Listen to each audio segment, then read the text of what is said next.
Rise and shine mga ka-RSP, narito na po ang gabay, patnubay, palala at prediksyon sa ngayong pagtatapos ng Huwebes, ika-29 ng August 2024. Kaya, eto na.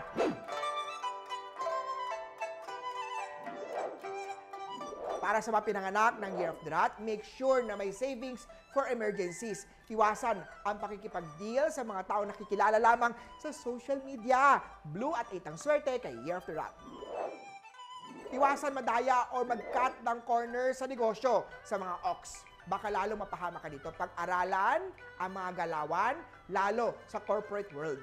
It will be a challenging year, lalo sa mga katrabaho o rivals may opposite sex. Red at 3 ang swerte kay Year of the Ox. Sa mga Year of Tiger naman tayo, sa mga nag-umpisa pa lang ng career, it's best na huwag munang mag-settle down at mag-focus muna ng energy sa trabaho o sa pagtatapos sa pag-aaral. Huwag madaliin ang love life. Purple at 7 ang swerte kay Year of Tiger. Sa mga Year of the Rabbit naman, control your temper kapag nasa public. Huwag din maging marupok sa mga temptation, sa pera at kasikatan. Iwasan ang business partnership sa incompatible sign. It will result sa pagkalugi ng negosyo at posible mag-away pa kayo dahil sa pera. Brown at 9 ang swerte kay Year of the Rabbit. Sa mga Year of Dragon naman, make sure to eat balanced diet para always healthy. Huwag mo namang ipagmayabang ang mga kinikita sa social media at baka ikaw ay masalisihan ng kakilala na followers mo rito. Green at 2 ang swerte kay Year of Dragon. Sa mga Year of the Snake naman tayo, mag-ingat sa mga bagay na literal na nakakadapa. Kaya always watch your step and where you walk. Yellow at 4 ang swerte kay Year of the Snake. Sa mga Year of the Horse naman begging an ex to come back is a big no-no! Naku naman change the lock para no entry na, lalo kapag napalabas na siya sa pintuan.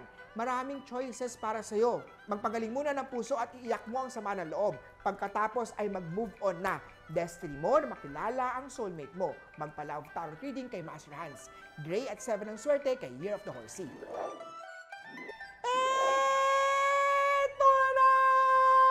Of the goat. Money will not be a problem pero hindi kasama sa pagbabudget ang pakikipag-ride on o sa mga nangungutang. Iwasan ng pangungutang nagpapautang sa'yo o mangungutang sa'yo. Green at 4 ang swerte kay Year of the Goat. Para naman sa mga pinanganak ng Year of the Monkey, mag-ingat na ma-confine sa ospital dahil sa mga karamdaman. Sumunod lagi sa payo ni Doc or mga medical practitioner mo. Ang holo or holy gourd ay makakatulong pag-dispel ng illness star.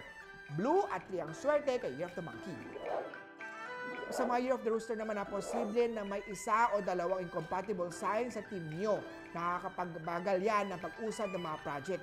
Be civil and try to work out para hindi kayo laging may conflict. After all, be a leader. Orange at 1 ang swerte kay Year of the Rooster. Punta naman tayo sa Year of the Doggy. Remember to pay your obligation pero magtabi ng emergency. Mag-invest sa tamang negosyo para hindi malugi. Orange at 3 ang swerte kay Year of the Doggy.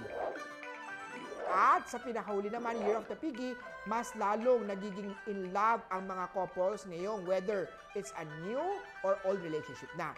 Para naman sa matagal na nasa relationship, maaari na kayo magplano ng kasal pagkatapos ng ghost month.